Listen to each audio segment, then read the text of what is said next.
Hello and welcome back to Rajasthan Akhara.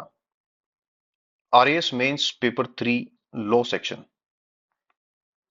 Last class में हम discuss कर रहे थे चाइल्ड लेबर रिलेटेड लॉज, जिसमें हमने कुछ जनरल डायमेंशंस के बारे में बात की, जिसमें हमने बताया कि आईएलओ और यूनिसेफ के अकॉर्डिंग क्या डेफिनेशन है चाइल्ड लेबर की, इंडिया के अंदर लेजिस्लेटिव मेजर्स क्या है, जिसमें एक लिस्ट हमने देखी लॉज की, जिन लॉज के अंदर चाइल्ड लेबर को प्रोहिबिट किया गया है।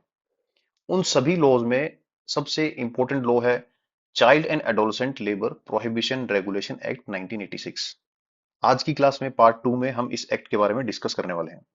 This act came into force on 23 दिसंबर 1986। इसमें बताया गया है कि चाइल्ड की डेफिनेशन क्या है, एडोलसेंट की डेफिनेशन क्या है। 2016 में इस एक्ट को अमेंड किया गया, उसके बाद इसमें काफी चेंजेस आए, वो भी हम देखने वाले हैं। तो first of all let us see the definitions as per this act. Definition तीन इसमें इंपॉर्टेंट है। सबसे पहली child, what does child mean as per this act? Means a person who has not completed 14 years of age। 14 years of age से कम का जो भी person है वो चाइल्ड है। एक तो बात हो गई ये। दूसरी, और वर्ड यूज किया है, और सच एज एज में be specified in RTE act of 2009 which ever is more. RTE act में जो भी एज बताई गई है बच्चे की, वो एज या 14 ईयर जो भी ज्यादा हो वही चाइल्ड होगा एज पर दिस एक्ट। तो जनरली हम देखते हैं लगभग एक्ट्स के अंदर 18 साल से नीचे के पर्सन को बच्चा बताया गया है, चाइल्ड बताया गया है। बट यहां क्या है, 14 ईयर्स। और आरटी में अब देखोगे देखोगे तो वहां है 6 to 14 ईयर्स। भाई फ्री एंड कंपलसरी एजुकेशन 6 से 14 साल के बच्चों के लिए है, तो ये यहाँ 14 है और यहाँ मैक्सिमम 14 है। तो 14 ईयर्स ऑफ एज से कम के जो भी हैं वो बच्चे हैं एज पर दिस एक्ट। 2016 में इस एक्ट को अमेंड किया गया और इसके अंदर एडोलसेंट भी ऐड किया गया। और एडोलसेंट का मतलब क्या है? 14 to 18, 14 से 18 साल के जो बच्चे हैं, बच्चे तो नहीं कहेंगे खैर, अब कहेंगे उनको एडोलसेंट। इन्हें क्या कहेंगे? Adolescent means a person who has completed their 14 years of age but not completed their 18 year. तो इनके लिए अलग प्रोविजन है, इनके लिए अलग प्रोविजन है। 2016 के अमेंडमेंट से पहले ये वर्ड यहां नहीं था, तो तब क्या था? केवल चाइल्ड था। तीसरी इंपॉर्टेंट डेफिनेशन है फैमिली की। फैमिली का मतलब क्या है? मीन्स एन इंडिविजुअल, कोई भी पर्सन, अगर मेल है तो उसकी वाइफ और फीमेल है तो उसका हस्बैंड, उनके बच्चे, और इस पर्सन के ब्रदर और सिस्टर, मतलब बच्चों के चाचा ताऊ या उनकी बुआ। तो ये सब कौन लोग हैं? फैमिली में आते हैं सारे। Next is prohibition of employment. सबसे इंपॉर्टेंट बात यही आती है कि चाइल्ड को कहां किन कामों से प्रोहिबिट किया गया है और एडोलसेंट के लिए क्या प्रोहिबिशन है इस एक्ट के अंदर। तो इसके अंदर पूरे एक्ट में आप दो बातें याद रख लो। पहले तो सेक्शन 3 और एक आएगा सेक्शन 3 कैपिटल ए, जो 2016 के अमेंडमेंट से ऐड किया गया। सेक्शन 3 और सेक्शन 3 ए। पूरी क्लास में आपको इन दो के अलावा कोई सेक्शन पढ़ने को नहीं मिलेगा। केवल ये ध्यान रखो, सेक्शन 3 में बोलूं तो आप समझ जाना मैं किसकी बात कर रहा हूं। सेक्शन 3 ए मतलब एडोलसेंट। तो पहले बात करते हैं चाइल्ड के बारे में। Prohibition of employment of children in any occupation and processes. तो अब मुझे बताओ कॉन्स्टिट्यूशन का कौन सा आर्टिकल है जिसको देखते हुए ये एक्ट बनाया गया है? कॉन्स्टिट्यूशन का कौन सा आर्टिकल है जो चाइल्ड लेबर को प्रोहिबिट करता है? आर्टिकल 23। वहां क्लियरली लिखा है कि 14 साल से छोटे जो बच्चे हैं उनको माइंस में, फैक्ट्रीज में, हजार्डियस एम्प्लॉयमेंट में आप नहीं लगा सकते, वहां काम नहीं करवा सकते। इस एक्ट में कहा गया prohibition of employment of children in any occupation and process. 14 year से कम के जो बच्चे हैं उनको कहीं भी काम नहीं करवा सकते आप। बट साथ ही एक्सेप्शन भी बताया गया है। जनरल प्रोहिबिशन क्या है? No child shall be employed और permitted to work in any occupation और प्रोसेस। इसलिए 2016 में इसको दो पार्ट्स में डिवाइड कर दिया, एक तो 14 से कम और एक 14 से 18 तक। तो इनके लिए तो टोटल प्रोहिबिशन है, they are not permitted to work in any process और ऑक्यूपेशन। बट ये परमिटेड है, कहां परमिटेड है हम देखने वाले हैं अभी। इनके लिए भी कुछ एक्सेप्शंस हैं। जो 14 साल से कम के बच्चे हैं जनरली तो वो कहीं भी काम नहीं करेंगे, बट कुछ एक्सेप्शन इस एक्ट में बताए गए हैं, जैसे prohibition does not apply if a child is working in a family और फैमिली एंटरप्राइज। अगर कोई बच्चा घर में काम कर रहा है या घर का कोई छोटा लघु उद्योग है उसमें काम कर रहा है तो इस एक्ट का वॉयलेशन नहीं होगा। Only in hazardous sorry non hazardous occupations process as per the schedule. हम देखेंगे स्केड्यूल में क्या लिखा हुआ है। And only after school hours और ड्यूरिंग वेकेशन। मतलब जहां वो काम कर रहा है, जो फैमिली एंटरप्राइज है या घर है, उस पे भी कंडीशन है कि वो भी नॉन हजार्डियस होना चाहिए, पहली बात। दूसरा, जो स्कूल बच्चा जाता है, मान लो उसकी 2 बजे छुट्टी होती है, तो 2 बजे बाद ही वो काम करे वहां पे। ऐसा ना हो कि स्कूल छुड़ा के उससे घर में काम करवा रहे हैं, then it shall be a violation of this act. या स्कूल की छुट्टियां हो रखी हो तब काम करता हो। तो ये हुई बच्चे के बारे में बात। एक तो हुआ ये एक्सेप्शन। दूसरा, if a child works as an artist. आप टीवी में देखते होंगे, वेब सीरीज में देखते होंगे, छोटे छोटे बच्चे भी आते हैं, तो आपको लगता नहीं चाइल्ड लेबर हो रहा है। बट यहां ये एक्सेप्शन है। Artist in an audio visual entertainment industry including advertisement. Advertisement में छोटे छोटे बच्चे आते हैं, फिल्म्स है, टेलीविजन सीरियल्स और एनी सच अदर एंटरटेनमेंट और स्पोर्ट्स एक्टिविटीज। ऐसी जगहों में जब आप बच्चों को देखें तो इसका मतलब चाइल्ड लेबर नहीं है। इसका एक्सक्लूजन क्या है? सर्कस में बच्चे नहीं होने चाहिए। कंडीशन, इसके साथ में क्या कंडीशन है? Subject to prescribed safety measures. अगर ये किसी मूवी की शूटिंग में काम कर रहे हैं तो सेफ्टी मेजर्स वहां पे फॉलो होने चाहिए। किसी स्पोर्ट्स में है तो वहां सेफ्टी मेजर्स का ध्यान रखा जाना चाहिए। Restriction again must not affect the school education. तो जो भी बच्चे टेलीविजन में आते हैं, फिल्म में है, एडवर्टीजमेंट में है, स्पोर्ट्स में है, तो आप अगर उनसे पूछोगे तो आपको पता लगेगा कि स्कूल आवर्स के बाद ये सब हो रहा है। शूटिंग टाइम स्कूल आवर्स के बाद का होता है।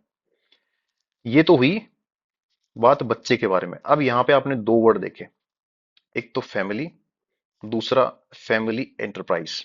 इनका क्या मतलब है?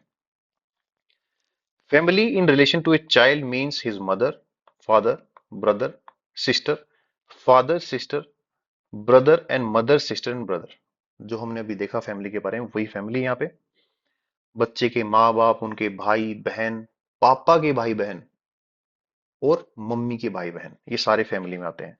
फैमिली एंटरप्राइज क्या है? Means any work, profession, manufacturing और business which is performed by the members of the family with the engagement of other person. हो सकता है उस छोटे लघु उद्योग में कोई और भी काम करता हो फैमिली मेंबर्स के अलावा, बट उनके फैमिली मेंबर्स उसको संभाल रहे हैं, तो वो फैमिली एंटरप्राइज है और वहां बच्चा काम कर सकता है। एक्सेप्शन क्या है? नॉन हजार्डियस होना चाहिए। दूसरा, स्कूल आवर्स के बाद में या स्कूल की छुट्टियों के दौरान। ये बात क्लियर होगी। उसके बाद आर्टिस्ट की क्या डेफिनेशन है? जो हमने बताया कि आर्टिस्ट जो एंटरटेनमेंट है, ऑडियो विजुअल इंडस्ट्री है, इसमें काम कर सकते हैं। तो ये आर्टिस्ट होता क्या है? Means a child who perform और practice any work as an hobby और profession directly involving him as an actor, singer, sports person और any other such activity. Actor है, सिंगर है, स्पोर्ट्स पर्सन है, उसकी हॉबी है ऐसा करना या उसका प्रोफेशन है, तो ये चाइल्ड लेबर की कैटेगरी में नहीं आएगा एज पर दिस एक्ट। दूसरी बात मैंने बताई आपको, सेक्शन 3A, कैपिटल ए लिखा है, इसका मतलब अमेंडमेंट से बाद में ऐड किया गया है 2016 के अंदर। एडोलसेंट की डेफिनेशन क्या थी? 14 टू 18 ईयर्स ऑफ एज। अब चाइल्ड को जल्दी से रिवाइज करते हैं क्या होता है। चाइल्ड का मतलब 14 ईयर से कम का बच्चा। क्या प्रोहिबिशन है? वो कहीं भी काम नहीं कर सकता एक्सेप्ट फैमिली, फैमिली एंटरप्राइज और आर्टिस्ट। फैमिली में कौन आते हैं? पापा मम्मी भाई बहन, पापा के भाई बहन, मम्मी के भाई बहन।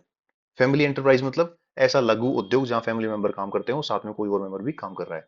आर्टिस्ट का मतलब उसकी हॉबी हो, प्रोफेशन हो, एक्टर हो, सिंगर हो, ये सब चीजें आर्टिस्ट में आती हैं। तो ये हो गया आपकी चाइल्ड की बात। अब बात करते हैं एडोलसेंट की।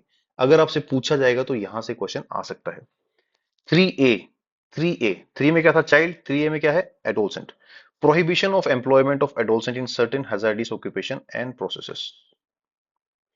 No adolescent shall be employed or permitted to work in any of the hazardous occupation or processes outlined in the schedule.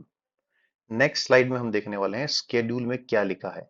Schedule में केवल तीन ही बातें लिखी हैं, mines, factory and hazardous occupation या processes. No adolescent shall be employed or permitted to work in any hazardous occupation or process outlined in schedule this। तो इसका मतलब इनके अलावा कहीं भी काम किया जा सकता है by adolescent. It shall not be the violation of this act. 14 साल से कम उम्र के बच्चा जो है वो कहीं काम नहीं कर सकता। 14 से 18 का केवल 3 जगहों छोड़ के हर जगह काम कर सकता है। That's it. इसका मतलब है ये, provided that central government may by notification specify the nature of non hazardous work to which an adolescent may be permitted to work under this act. Central government एक अलग से लिस्ट बना सकती है कि ये जो काम है ये नॉन हजार्डियस है, ये खतरेदार नहीं है काम, और यहाँ एडोलसेंट काम कर सकते हैं, ऐसा सेंट्रल गवर्नमेंट बता सकती है। बट इस तरह की कोई लिस्ट चाइल्ड के लिए नहीं बन सकती, बिकॉज टोटल प्रोहिबिशन है वहां पे। अभी दो बातें हमने कर ली। अगर इनको कोई नहीं मानता है तो ये बात आपको ध्यान रखनी है कि this is uncognizable offence acting in contravention to the above provisions relating to child and adolescent. दोनों ही केसेस में अगर कोई इस एक्ट का वोलेशन करता हुआ पकड़ा जाता है, then this is an cognizable crime. दो तरह के क्राइम होते हैं, एक कॉग्निजेबल, दूसरा नॉन कॉग्निजेबल। कॉग्निजेबल का मतलब पुलिस बिना वारंट के अरेस्ट कर सकती है, इन्वेस्टिगेशन स्टार्ट कर सकती है। जो सीरियस क्राइम होते हैं वो कॉग्निजेबल क्राइम होते हैं। देन जो बात करते हैं स्केड्यूल में, स्केड्यूल में तीन बातें हैं, माइंस है, इनफ्लेमेबल सब्सटेंस एंड एक्सप्लोजिव्स, और हजार्डियस प्रोसेस। अब ये हजार्डियस प्रोसेस क्या है ये जानने के लिए हमें एक और एक्ट में जाना पड़ता है जिसका नाम है फैक्ट्रीज एक्ट 1948। उसमें एक अलग से लिस्ट बनी हुई है किन किन फैक्ट्रीज में हजार्डियस हम उसको कंसीडर करेंगे। तो वो आपको देखने की जरूरत नहीं है। आपका मन करे तो इस क्लास के एंड में मैंने लिस्ट लगा रखी है, पॉज करके आप देख लेना। Hazardous process, such process has meaning assign to it in the factories act 1948। I hope अभी तक आपको समझ आ रहा होगा। थोड़ा सा लीगल है तो घुमा के तो बताया जाएगा एक्ट के अंदर, बट मैंने सिंप्लीफाई करने की कोशिश की है। चाइल्ड है 14 से कम जो कहीं भी काम नहीं कर सकता, फैमिली, फैमिली एंटरप्राइज और आर्टिस्ट के तौर पे काम कर सकता है। एडोलसेंट है 14 टू 18, कहीं भी काम कर सकता है except mines, factory and hazardous occupation. Inflammable substance और एक्सप्लोसिव ये इंक्लूडेड है इसके अंदर। Then power to amend the schedule, इस शेड्यूल को अमेंड कौन कर सकता है? Central government has the power to amend this schedule. Central government इसमें कोई और भी एडिशन कर सकती है कि यहां भी एडोलसेंट काम नहीं करेंगे। Notification must be issued in official gazette obviously. Then a minimum 3 month notice of intent is required. अब नॉर्मली क्या होता है, सेंट्रल गवर्नमेंट को पावर होती है कि वो नोटिफिकेशन से किसी भी चीज में चेंज कर सकती है जब अगर लॉ में प्रोवाइडेड हो तो। बट यहाँ एक प्रोवाइजो और लगा दिया कि 3 महीने का नोटिस देना पड़ेगा पहले, ताकि उसके ऊपर एक वाइड डिस्कशन हो सके कि ये चीज नॉन हजार्डियस या हजार्डियस क्यों है। After notice period the government में एड हजार्डियस ऑक्यूपेशन और ओमिट हजार्डियस ऑक्यूपेशन, इनमें से हटा भी सकती है, जोड़ भी सकती है। The schedule is deemed amended as per the notification, और ऐसा माना जाएगा कि नोटिफिकेशन के अकॉर्डिंग जो स्केड्यूल है उसको अमेंड कर दिया गया। Then we have technical advisory committee. इसका क्या काम है? जो हम कह रहे हैं कि सेंट्रल गवर्नमेंट इस लिस्ट के अंदर, जो हमने तीन लिस्ट देखी, एक लिस्ट देखी जिसके अंदर 3 आइटम है, इस लिस्ट के अंदर कुछ आइटम ऐड भी कर सकती है, हटा भी सकती है। तो सेंट्रल गवर्नमेंट को कोई एडवाइस देने वाला भी तो हो टेक्निकल, कि देखो सर ये नया मामला है, ये नई तरह की इंडस्ट्री है, ये हैजार्डियस है, इसको भी एंट्री यहाँ पे लिख दो इसको, ताकि एडोलसेंट भी यहाँ काम ना कर सके। तो ऐसे केस में बनाई गई है technical advisory committee. Constitution, the central government may establish a technical advisory committee. Purpose क्या होगा? To advise the government on adding occupation processes to the schedule. Composition क्या होगी? एक चेयरमैन और up to 10 members appointed by the central government. Functioning कब होगी? जब भी जरूरत हो तब ये मिलेंगे, और इनको अपना प्रोसीजर रेगुलेट करने का पावर होगा। Has the power to regulate its own procedure. ये सब कमिटी बना सकती है if necessary. Appoint non member to sub committees. Other provision क्या है? Terms of office, vacancy filling, allowance and appointment condition are govern by the prescribed rules. तो basic अगर आपसे पूछा जाए कि टेक्निकल एडवाइजरी कमेटी जो चाइल्ड लेबर लॉ है 1986 का, उसमें कौन है और क्या काम करती है, तो इसका बेसिक काम यही है कि एडवाइस देती है गवर्नमेंट को कि क्या ऑक्यूपेशन इस लिस्ट में, शेड्यूल में ऐड करने चाहिए और क्या हटाने चाहिए। Then regulation of condition of work of adolescent. जो एडोलसेंट हैं उनके जो वर्क कंडीशन है उसको किस तरह से रेगुलेट किया जाएगा। अब बच्चे का तो क्लियर है कि फैमिली और फैमिली एंटरप्राइज और आर्टिस्ट की तरह काम कर सकता है, पर एडोलसेंट तो काम कर ही रहा है उन नॉन हजार्डियस ऑक्यूपेशन को छोड़ के हर जगह। पर जो काम कर रहा है तो वहां कोई तो रेगुलेशन हो गवर्नमेंट की। क्या वो 18 साल से जो बड़े हैं, 30 40 के हैं, 50 के हैं, उनके बराबर उनके उनके जो वर्किंग आ रहे हैं उनके हिसाब से काम करता रहे? ऐसा नहीं हो सकता। तो 14 टू 18 के जो एडोलसेंट हैं वो काम कर सकते हैं, बट उसके साथ में भी कुछ रेगुलेशंस अटैच कर दिए गवर्नमेंट ने। Application of the part, the provisions of this part shall apply to an establishment or class of establishment relating to other than mines, inflammable substance and explosives and hazardous process। ये तीन ही बातें देखी थी हमने schedule में। यहां तो adolescent काम कर ही नहीं सकता, अदर देन, इनके अलावा जो भी है उसके ऊपर ये पार्ट लागू होगा। मतलब इसके अलावा अगर कोई, फॉर एग्जांपल किसी परचूनी की दुकान में कोई बच्चा काम कर रहा है, obviously that is non hazardous, but वहां भी कुछ कंडीशंस तो होनी चाहिए, तो वहां ये एक्ट का जो ये पार्ट है लागू होगा। Hours and period of work for adolescents, work hour limit, can not work beyond prescribed और as may be prescribe by the establishment. जो एस्टेब्लिशमेंट है जहां वो काम कर रहा है, वो डिसाइड करेगा कि कितने घंटे का काम यहाँ पे जनरली होता है, उससे ज्यादा वो काम नहीं कर सकता, पहली कंडीशन। डेली वर्क शेड्यूल क्या होगा? Maximum 3 hour work period at a time, एक बार में, एक स्ट्रेच में 3 घंटे काम करवा सकते हो उससे केवल। हर 3 घंटे के बाद 1 घंटे का ब्रेक देना होगा। 1 hour rest break after 3 hour of work.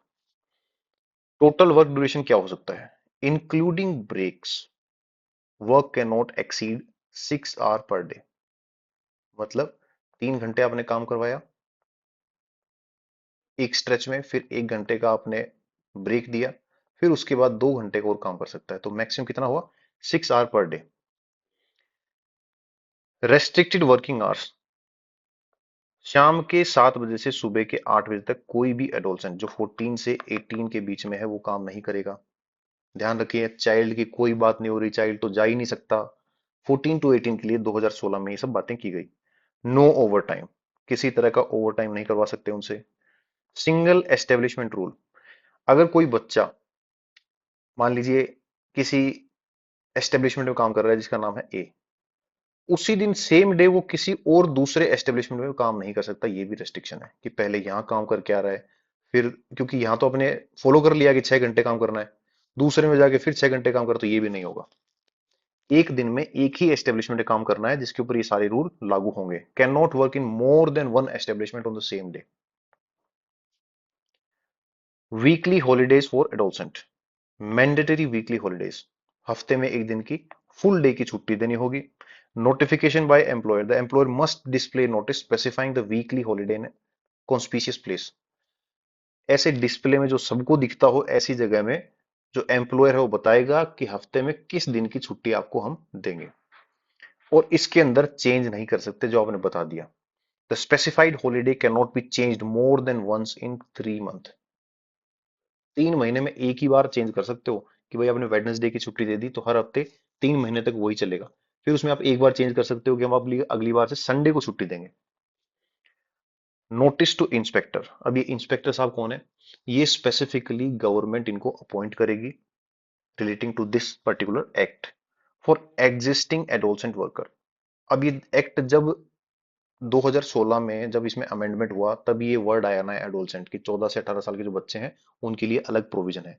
तो इससे पहले भी तो बच्चे काम कर रहे थे, तो इससे जो पहले बच्चे काम कर रहे थे 14 टू 18 वाले किसी भी एस्टेब्लिशमेंट में, 2016 के इनेक्टमेंट से पहले की बात है, तो उसके लिए तो ये बातें लिखी गई हैं।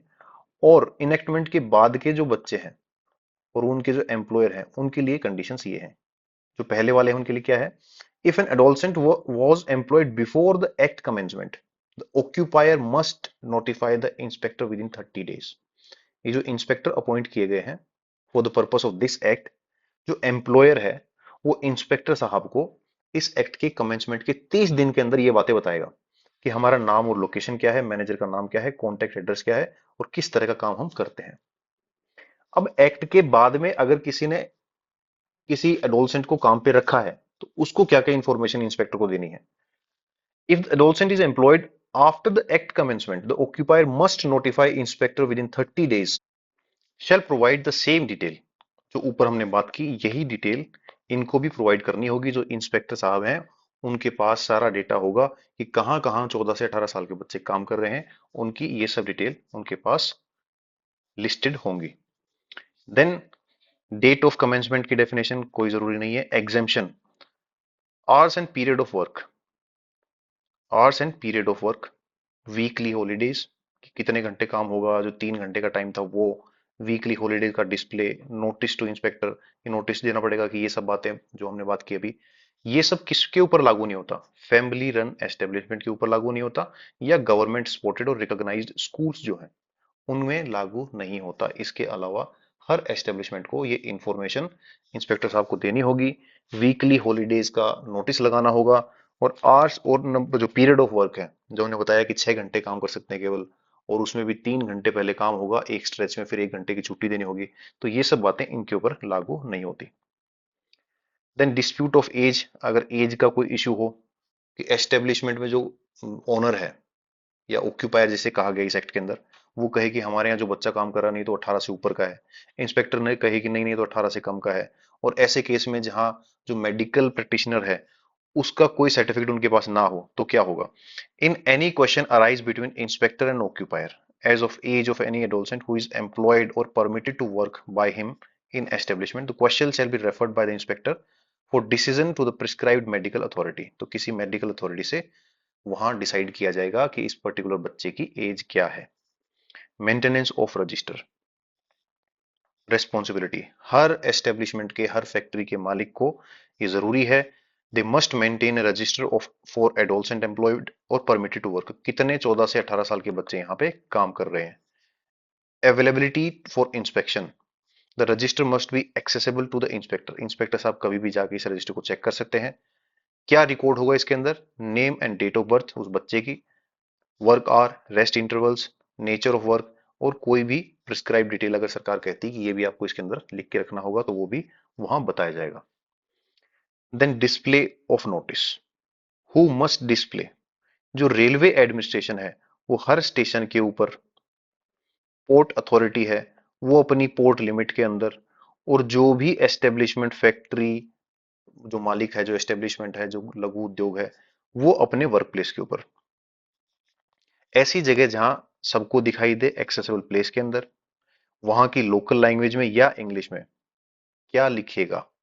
ये बात लिखेगा पहले तो बड़ी बड़ी कि किसी भी एडोलसेंट को किसी भी हजार्डियस ऑक्यूपेशन में काम पे लगा के रखना एक ऑफेंस है, ताकि सबको दिखता रहे। हमने उसमें बात की थी ना कि protection of women from sexual harassment at work place, तो उसमें क्या था, जो इंटरनल कंप्लेंट कमेटी थी उसके बारे में आपको बड़ा सा डिस्प्ले लगाना पड़ेगा अपनी ऑर्गेनाइजेशन में कि ये इंटरनल कंप्लेंट कमेटी है, ये होता है post act, sexual harassment at work place is an offence, internal complaint committee के जो चेयरपर्सन है वो ये है, प्रिसाइडिंग ऑफिसर है वो ये है। तो ये सारी डिटेल जब होती हैं तो सबकी नजरों में रहती हैं, सब अवेयर रहते हैं कि हाँ ये कानून है और इसकी ये सजा है। तो ये जो डिस्प्ले होगा, जैसे रेलवे स्टेशन पे आप देखेंगे तो वहां लिखा मिलेगा आपको। तो पहली बात तो ये कि 14 से 18 साल के बच्चों को किसी भी हजार्डियस ऑक्यूपेशन में काम पे लगा के रखना एक ऑफेंस है। दूसरा, और इस ऑफेंस की पेनल्टी क्या है जो हम आगे देखने वाले हैं, ये दोनों बातें बड़े बड़े डिस्प्ले में लगा के रखना मैंडेटरी है as per this act. Health and safety regulation for adolescent, the government can make rules for adolescent worker health and safety in establishment, government ये भी बता सकती है कि किस तरह से जो 14 से 18 साल के बच्चे आपके यहाँ काम कर रहे हैं उनकी हेल्थ का और सेफ्टी का आपको ध्यान रखना है। इन रूल्स में क्या हो सकता है? Such rules may provide for all और any of the following matters, namely की हेल्थ एंड सेफ्टी मेजर्स, जगह है वो क्लीन होनी चाहिए, वेस्ट डिस्पोजल, देन वेंटिलेशन सही से होना चाहिए, डस्ट वगैरह नहीं हो, आर्टिफिशियल ह्यूमिडिफिकेशन हो, प्रॉपर लाइटिंग हो, सेफ ड्रिंकिंग वाटर हो, availability of latrine and urinals, provision for spittoons मतलब जो थूकने की जगह होती है वो पता हो, machinery and work place of safety, fencing of machinery, safety major for machinery, जो बहुत जनरल बातें हैं वो सारी चीजें इसके अंदर होंगी। डेंजरस मशीन पे वो काम ना करें, ट्रेनिंग हो उनकी, device for cutting off power, then safety in self acting machines, newly install machinery है उनकी प्रिकॉशंस क्या रख रहे हैं, देन फ्लोर सेफ हो, स्टेयर्स हो, protection against pits and sumps and floor openings, lifting excessive weights, उनसे बहुत ज्यादा वजन ना उठवाया जाए, आई प्रोटेक्शन के मेजर हो वहां पे, देन एक्सप्लोजिव और इनफ्लेमेबल डस्ट हो तो उससे प्रोटेक्शन, सेफ्टी मेजर हो, फायर सेफ्टी, मेंटेनेंस हो बिल्डिंग की, बिल्डिंग और मशीनरी को सेफ्टी मतलब ensuring building and machinery safety. अगर ये नहीं किया जाता है तो उसकी पेनल्टी और देख लीजिए। Penalty for violation, employment of a child in contravention to section 3, मैंने आपको बताया था कि इस पूरी क्लास में आपको इस एक्ट के किसी भी सेक्शन के बारे में आपको नहीं बताऊंगा, क्योंकि सेक्शन याद नहीं करना, आपको आपको जनरल प्रोविजन पता होने चाहिए। बट ये दो सेक्शन इंपॉर्टेंट है, पहला है section 3 relating to child and section 3A relating to adolescent. क्या पनिशमेंट है employment of child? Imprisonment of 6 month to 2 years, 6 महीने से 2 साल की सजा हो सकती है, 20,000 से 50,000 का जुर्माना हो सकता है, या दोनों हो सकते हैं। पेरेंट्स और गार्जियन है उनके ऊपर, पेरेंट्स और गार्जियन के लिए ये कैसे गिल्टी होंगे?